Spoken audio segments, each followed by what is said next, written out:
Boa noite, amigos botafoguenses. Meu nome é Roberto Carvalho. Eu tenho um canal no YouTube chamado Futefogo e eu não consegui ainda colocar alguns vídeos lá falando sobre futebol. Bom, amigos, o que eu tenho hoje para falar é algo que provavelmente não vai agradar muita gente, mas eu vou ser sincero em relação ao que eu penso. Primeiro, nós vamos falar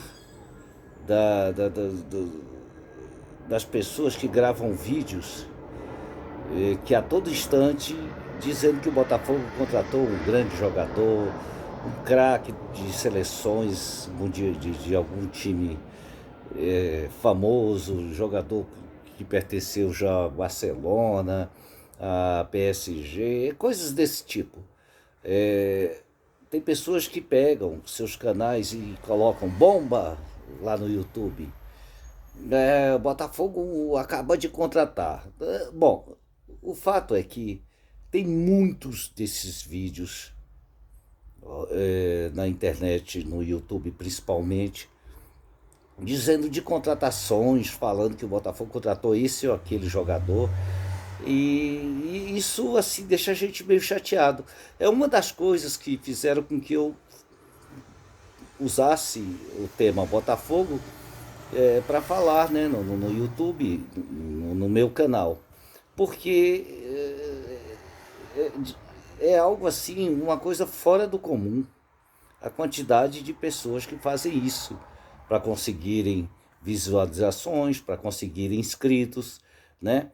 E eu acho isso errado. Eu particularmente acho muito errado. As especulações geralmente não dão em nada. Ah, Botafogo vai contratar fulano de tal. Daqui a pouco, fulano de tal não aceitou ir para o Botafogo. E assim sucessivamente, com diversos jogadores famosos, jogadores caros, caríssimos na verdade. E eu acho que a situação do Botafogo, ela tende sim a melhorar, nós temos que ter paciência. Eu acho que ninguém vai vai liberar um dinheiro sem assinar um contrato, sem ter alguma garantia. E o Testor tá esperando, sim, a validação do contrato dele para ele poder gastar, para poder contratar. Como é que ele vai começar a contratar as pessoas, jogadores caros, montar um time caro, um time de nível Série A, e sem ter um contrato assinado, sem ter um papel assinado. As pessoas, ele é um empresário, ele vive de dinheiro, ele vive de ganhar dinheiro. Ele não vai botar o dinheiro dele sem saber que ele está coberto pela lei, né? Porque ele assina um contrato e a partir do contrato, sim, ele passa a ter responsabilidade com o Botafogo. Ele deu um adiantamento de 50 milhões, mas é um dinheiro que o Botafogo não pode usar, porque vai depender do quanto mais entrar para o Botafogo montar esse time. E eu fico chateado de ver essas notícias. Aí tá lá uma bomba, Botafogo vai contratar um jogador de nível internacional. E na verdade, nada disso existe. Especulações atrapalham e muito, porque encarece o jogador, desperta o interesse de outros times naquele jogador, não é? E o Botafogo no momento não tem condições de contratar. Não tem, porque o dinheiro que o Botafogo recebeu não pode usar. Eu fico muito chateado com isso. Eu acho que você tem que se basear em fatos, ou no mínimo em alguma coisa que seja que realmente esteja muito próximo de acontecer. Não adianta ficar jogando notícias no YouTube de que o Botafogo contratou esse, ou vai contratar esse, ou vai contratar aquele. Nós sabemos o time que o Botafogo tem no momento. Esse time que o Botafogo tem no momento é o que ele pode ter. Cheio de garotos da base, né? Não contratou praticamente ninguém. Os que contratou, a meu ver, não valeram a pena. Esses poucos, o Breno é muito fraco, é um jogador que nada soma ao time, que não ataca, que não defende. Eu acho o Breno um jogador nem razoável, eu acho. Isso é minha opinião. Pode ser que alguém ache que ele é um ótimo jogador.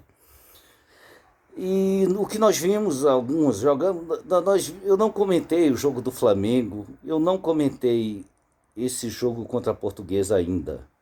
Mas o que eu vi contra o Flamengo foi assim, nós escapamos de uma vergonha muito maior do que contra a Portuguesa. Porque o Flamengo chutou bolas na trave, o Flamengo massacrou o Botafogo em seu próprio campo. Tá certo que o juiz deu uma ajudazinha, como sempre, né? Porque dizer que aquilo não foi pênalti, dizer que o cara com a mão aberta, a bola bater na mão dele não é pênalti, não existe isso. A regra diz que se o braço tiver colado no corpo, não é para se marcar pênalti. Mas se o braço não estiver colado no corpo, estiver aberto, independente do que o jogador, da intenção do jogador, o pênalti tem que ser marcado. Inclusive era um passe do Matheus Nascimento, né? Foi cortado com a mão e aí aquele juiz, que a gente já sabe, né? Mais ou menos como é que ele trabalha, né? Invertia todas as faltas que tinham eram favoráveis à do Flamengo, os cartões amarelos todos eram para o Botafogo. Isso é uma tendência muito grande no futebol brasileiro, continuar ajudando o Flamengo, continuar mudando resultados de jogos contra o Flamengo. Embora o que nós vimos, o Flamengo jogando contra o Resende também não merecia ter saído de lá com empate.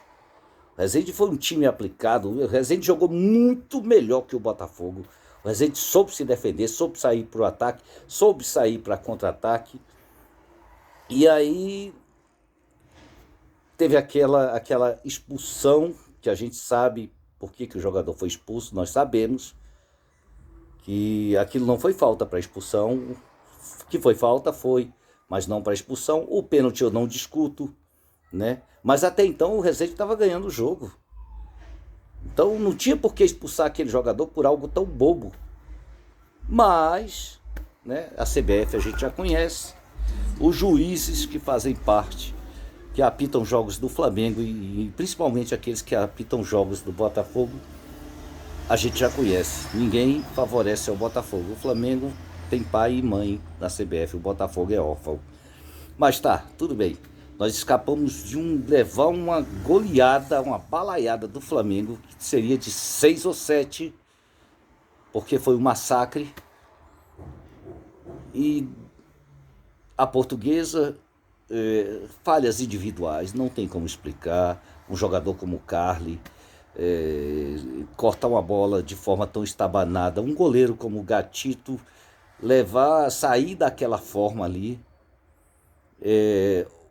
O Canu falhou bastante. O lateral Daniel é triste. Ele poderia até ser ponteiro. Eu acho que ele seria um melhor ponteiro do que um lateral, porque ele sabe apoiar. Agora, defender ele não entende nada. O lado esquerdo do Botafogo, não só do meio campo, o lateral esquerdo do Botafogo também, o Vitor Marinho, não sei o que aconteceu, eu vi alguns jogos dele, ele parece ser um bom jogador. Lá no Sub-20 eu vi alguns jogos dele, ele estava fora de posição. O time não é só a questão dele, o meio campo não funciona. São aqueles jogos chatos que lateral toca a bola, o zagueiro toca para o lateral volta para o zagueiro joga para o outro lado, para o outro zagueiro joga na outra lateral, aí não consegue sair jogando, volta para o primeiro zagueiro, para o segundo zagueiro, depois volta para o primeiro, depois vira para outra lateral, e assim o tempo vai passando, né? E até quando alguém rouba uma bola e faz um gol, né? Aí a coisa fica feia. Não temos saída de bola. O nosso meio campo, principalmente os nossos cabeças de área, são horrorosos. O Kaique até se saiu bem, entrou muito bem contra o Flamengo, e no jogo contra a Portuguesa ele foi o melhor do meio campo. Eu digo assim, do meio campo, dos cabeças de área, tá? Agora meio campo, como o Chay, no futebol brasileiro eu acho que tem poucos. O Chay é excelente, não tem culpa nenhuma do resultado do jogo do Botafogo. O Matheus Nascimento também não tem. O centroavante, eu esqueci o nome dele agora no momento, ele serve sim. Ele é um jogador que não tem muita técnica, mas tem muito vigor físico e é um cara que se entrega 100% em campo. Então nós precisamos disso, jogadores que se entregam. O que parecia que o Botafogo entrou contra a Portuguesa achando que o jogo estava ganho. Que qualquer hora ele podia empatar, qualquer hora podia virar. Mas se jogasse com seriedade, teria, poderia sim, porque ele empatou, estava perdendo 2-0 e empatou o jogo. Matheus Nascimento, como sempre, muito inteligente, muito rápido, pensa rápido e é artilheiro. Aqueles que achavam que Matheus Nascimento seria uma eterna promessa se enganaram. Matheus Nascimento é uma realidade e ele tem só 17 anos.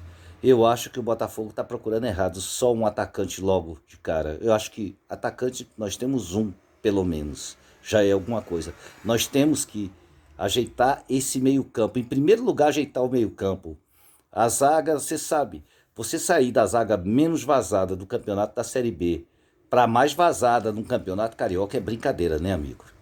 É brincadeira você levar tantos gols em tão poucas partidas do Campeonato Carioca. A zaga é a mesma, o problema do Botafogo não está na zaga, está naquele meio-campo. Só tem o Chay, aquele Juninho é horrível, horroroso. Um cara que some, corre 15 minutos e some do jogo, né? Os outros que estiveram em campo, que eu nem lembro mais, porque quando o jogador é inoperante, você nem lembra que ele esteve em campo, você não lembra nem o nome dele, né? Aquele Brenner, Deus me livre. Que isso? Você é jogador lá para a Série A, você é jogador para a Série C ou D, e não adianta insistir com ele, você não vai conseguir fazer nele um jogador.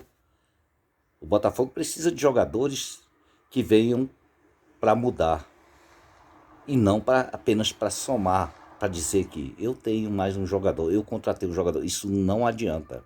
Nós já passamos por isso várias vezes. Se nós estivéssemos com o time da Série B do ano passado, provavelmente a gente estava figurando lá no topo da tabela. Nós tínhamos um time rápido, o Enderson muito, soube armar muito bem aquele time. Não era um time 100% de qualidade, mas era um time eficaz. Era um time que dava medo nos adversários. E o Botafogo não conseguiu segurar nem aquele time. Esse time que está aí, falta muito para chegar a ser ruim, tirando algumas exceções. Eu tiro aí Matheus Nascimento, o próprio Carly, porque, veja bem, acho que todo mundo erra. O Canu é um guerreiro o tempo todo dentro de campo. O Canu é um capitão, é um bom jogador, despertou interesse de vários times, mas um dia o cara erra. Quem um dia não errou naquilo que faz, na sua profissão, que não errou nas suas atitudes, que não errou, né, no seu dia a dia? Todos nós erramos. Agora, nós não temos que crucificar o Carly e o Canu por uma partida. Nós os conhecemos, nós sabemos que eles têm potencial. O Carly realmente é um jogador mais lento, mas o Canu é muito rápido, é um zagueiro muito rápido. E o Carly, mesmo sendo lento, ele é um cara muito bom na saída de bola, ele é um cara muito bom para cortar cruzamentos. Então a gente não pode pegar agora, achar que Carly e Canu não servem para o time. Servem sim, são um dos melhores, cada um deles beiram os melhores do futebol brasileiro. Nós não podemos desprezar isso, nós não podemos esquecer o passado. Ele errou agora, eles erraram agora. O Gatito, eu não falo nada, de vez em quando o Gatito falha. Vai fazer o quê? O Gatito falhou feio, feio demais. Já tivemos lances bizonhos do Gatito, principalmente na saída de bola. Agora, a gente crucificar o Carly e principalmente o Canu, olha, se o Botafogo não quiser, tá cheio de time querendo. Se os torcedores botafoguenses não quiserem eles, tá cheio de clubes aí querendo. Você não pode julgar o cara por uma partida. E me diga quais foram os jogadores que foram bem. Eu digo 2 jogadores. O Chay principalmente, e Matheus Nascimento, que não sente o peso da camisa. É um garoto que corre o tempo todo, briga pela posse de bola. Infelizmente, não tem mais um meio-campista que possa fazer qualquer tipo de jogada com ele, com exceção do Chay. Porque se ele fosse municiado mais vezes e com bolas limpas que ele pudesse dominar, ele teria já feito muito mais gols. Não é qualquer jogador que tem a qualidade que o Matheus Nascimento tem. Quando eu falei isso, muita gente me criticou. Mas eu acho que agora eles viram o que realmente aconteceu. Que, felizmente, eu estava certo. Ele não ficou só nesses gols. Se nós tivermos um meio-campo um pouco melhor e um sistema de jogo que não seja de contra-ataque. Olha, o Botafogo joga em contra-ataque até contra times pequenos assim, times de menor expressão. O Botafogo tem jogado em contra-ataque. Então o que acontece? Quando o time ataca muito, o Botafogo sabe jogar, faz bons jogos. Mas quando pega um time que fica na defesa, que não sai para jogar, só sai em contra-ataque, aí o time se faz. Porque nós temos 2 laterais muito fracos. Nós temos um meio-campo, uma cabeça de área pavorosa. Não tem um jogador ali que sirva. O Kaique entrou bem, é um jogador muito forte, não tem muita habilidade, mas é um jogador que sabe marcar, né? Meio estabanado, porque ele é novo ainda, tá entrando agora. Mas é um jogador que pode servir para uma reserva, né? Ou para um esquema tático onde o time tem que jogar mais fechado. Agora, o que não pode é acontecer o que aconteceu contra o Flamengo e principalmente contra a Portuguesa. Contra o Flamengo nós escapamos de levar uma goleada histórica, pior do que o 6-0. Se o Gatito, olha, para vocês verem como é que são as coisas, o Gatito pegou muita bola ali contra o Flamengo. Se o Gatito não tivesse dado sorte, a bola batido 2 vezes na nossa trave, se o Gatito não tivesse tão bem naquela noite, se ele tivesse jogado contra a Portuguesa, contra o Flamengo, igual ele jogou contra a Portuguesa, nós teríamos tomado uma balaeda de 6-7. Pode ter certeza, não estou defendendo o Flamengo, não gosto de Flamengo, mas o futebol é isso. O Flamengo tem um plantel muito melhor do que o Botafogo, incomparável. O Flamengo é um time que veio para disputar o campeonato. Pode ser que não ganhe, como aconteceu no passado, e tomara que não ganhe. Mas é um time que realmente a ser batido, é um dos times a ser batido. Flamengo, Atlético Mineiro, Palmeiras, e eu coloco o Corinthians nisso aí também, né? O Corinthians está melhorando muito, está contratando muito bem. Então isso, eu falei sobre essas questões de fake news no YouTube, é o que mais tem. Então eu ouvia muito, assistia muito esses vídeos, me inscrevia em todos esses canais, mas eu percebi que na verdade o intuito é conseguir inscrições, é conseguir visualizações, é um sensacionalismo barato que não leva a lugar nenhum e que só engana quem vai lá assistir a notícia. Eu acho que as pessoas que fazem isso deveriam fazer as coisas com mais honestidade. O torcedor não é burro. O torcedor do Botafogo é um torcedor inteligente. E a gente sabe do que o nosso time é capaz no momento. E sabemos também do que será capaz no Campeonato Brasileiro. Aguardem, nós não podemos perder a cabeça e nem a paciência. As coisas vão melhorar. Podem ter certeza. Então fiquem com Deus. Bom carnaval a todos. E obrigado pela paciência. E fogão neles.